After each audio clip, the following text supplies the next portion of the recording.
আব্দুল্লাহ আল মামুন আপনি লিখেছেন মোহরে ফাতেমি কি সুন্নত?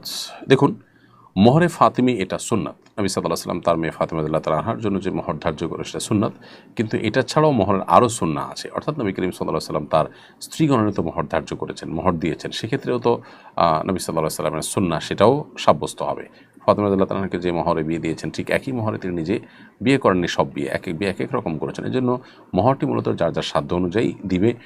যাকে আল্লাহ তাআলা বেশি সাধ্য দিয়েছেন তিনি স্ত্রীকে বেশি দিবেন, আর যার কম আছে তিনি যেন বেশি দিতে বাধ্য না হন, মেয়ে পক্ষ যেন বাধ্য না করে সেটা খেয়াল করতে হবে। বাট সুন্নাহ হিসাবে শুধুমাত্র মোহর ফাতিমিকে ফিক্স করা এটা উচিত নয়। ফাতেমা রাদিয়াল্লাহু তাআলা আনহার মোহর ছিল 480 দিরহাম। এই 480 দিরহাম যদি আপনি মোহর দেন সেটা যেমন সুন্নত হবে। আবার উম্মে হাবিবা রাদিয়াল্লাহু তাআলা আনহা ছাড়া নবী সাল্লাল্লাহু আলাইহি ওয়াসাল্লামের স্ত্রীদের মোহর ছিল 500 দিরহাম, কারোর ছিল উম্মে হাবিবা রাদিয়াল্লাহু তাআলার মোহর ছিল 4000 দিরহাম। অতএব মোহরের ক্ষেত্রে বিভিন্ন রকমের বর্ণনা নবী সাল্লাল্লাহু আলাইহি ওয়াসাল্লাম থেকে রয়েছে। তবে 500 দিরহামের বেশি হওয়াটাকে অনেক উলামা ইকরাম বলেছেন মুস্তাহাবের খেলাফ, অর্থাৎ অনুত্তম। বাট সামর্থ্য যদি কারোর বেশি থাকে দিতে পারেন, এটা কোনো আবশ্যক বিষয় না যে তাকে এর মধ্যে সীমাবদ্ধ থাকতে হবে। খোলাসা কথা হলো, ফাতেমা রাদিয়াল্লাহু তাআলা আনহার মোহর 480 দিরহাম ছিল।